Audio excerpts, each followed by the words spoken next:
ఈరోజు చుక్క కూర చికెన్ వండుకుందామండి. పోసుకుందాము నిండా ఉల్లిపాయ పచ్చిమిర్చి అండి.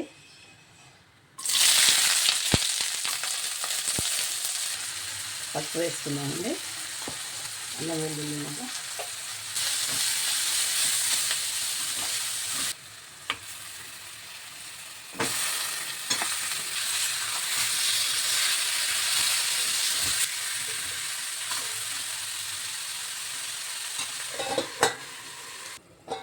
ముద్ద ఇద్దామండి.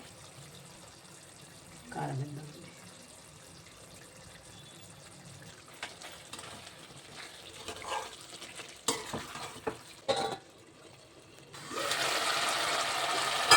చుక్కకూర అండి, చుక్కకూర వేసేద్దాము. అలాగే 2 పెద్ద టమాటాలు, కొబ్బరి అండి, ఒక 6-7 కాజు, కొన్ని లవంగాలు, పట్ట, సాయి జీరా, ఒక యాలక్కాయ, కొద్దిగా ఉప్పు వేస్తే త్వరగా మెదుగుతుందని ఉప్పు ఇందులో వేసి పట్టేసానండి. ఇది ఇప్పుడు తీసుకుందాం. ఇందులో చుక్కకూర చల్లదనం అండి, ఎండాకాలము చాలా మంచిది.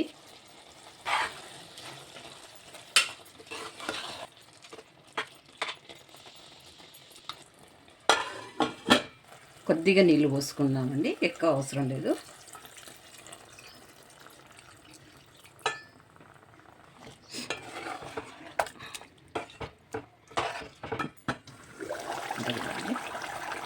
కొద్దిగా ధనియాల పొడి అండి, కొత్తిమీర వేద్దాం.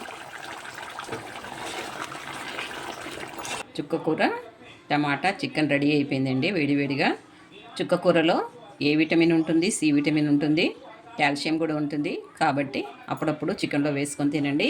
అలాగే మా ఛానల్ని లైక్ చేయండి, సబ్స్క్రైబ్ చేయండి.